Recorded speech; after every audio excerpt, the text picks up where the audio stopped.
My best friend accidentally ruined my life, so I purposely ruined hers. My best friend attempted to take her life and I don't care. She deserves it. I haven't and won't even reach out. We've best friends since kindergarten. She was my sister. We stood by each other through everything. When my parents divorced, she was there to offer a shoulder for me to cry on. When her grandmother died, I was there keeping her afloat throughout high school. Naturally, she was the first person I introduced my boyfriend to. She didn't like him at first though. I didn't know why. And when I asked, she just ummed and awed before changing topic. I thought it was because he was a gamer guy and a little awkward, so she thought I could do better. But he was really sweet to me, and he treated me to date nights and always made me feel special. Maybe this was just me being young and dumb, but I thought I'd marry the guy someday. This was something I told my best friend, but one time I did, she just made this guilty and almost butchy face at me. Fast forward 3 years and me and him are still together. I was at his place when I saw a text notification on his phone while he was showering. He never cared much about phone privacy, so I grabbed his phone to look at them. Well, it was from my best friend, asking if they were still on for tonight and if she should wear his favorite dress. My heart stopped. He told me he was hanging out with friends and going drinking tonight. In hindsight, I always wonder how much of him going out with friends was actually going out with her. I saved screenshots of their conversations and of course sent them to myself. When he left the bathroom, I couldn't hide the tears streaming down my cheeks. An argument ensued where I told him he was disgusting. He tried to gaslight me, telling me it was my fault for not looking after my looks, and if I didn't stick my nose in his business, I wouldn't be crying right now. I left his place when he told me that. I was heartbroken, and shortly after arriving home, I started getting bombarded with calls and texts from my best friend. To this day, I have no idea what she wanted, because I answered none of them. However, I did look at her texts, and everything she said can basically be boiled down to, she never meant to hurt me. He hit on her first, it was an accident, it didn't mean anything, and I still owed her $10 for Chipotle. I remember not answering a single text, and after perhaps 15 or 20 messages, she became angry. She began spamming me, calling me dumb, immature, and naive, saying this wasn't how friends treat each other,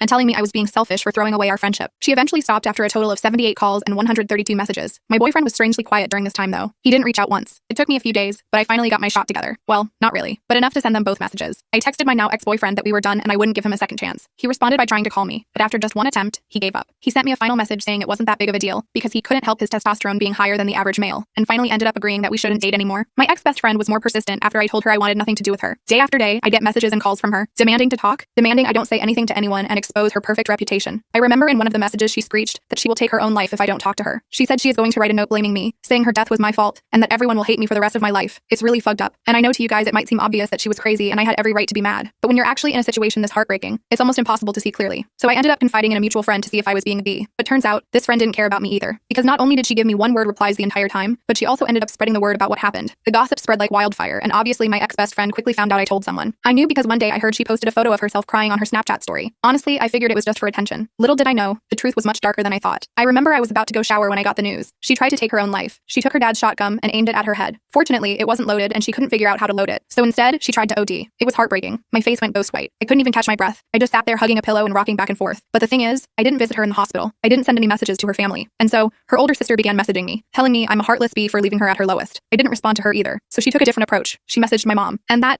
was a can of worms I did not want to open. My mom was a notorious cheater in her own day. And I just knew that she would try to go to whatever lengths needed to justify what my best friend did and get me to forgive her. I can't finish the rest of the story in this short video. It is on my channel and linked below.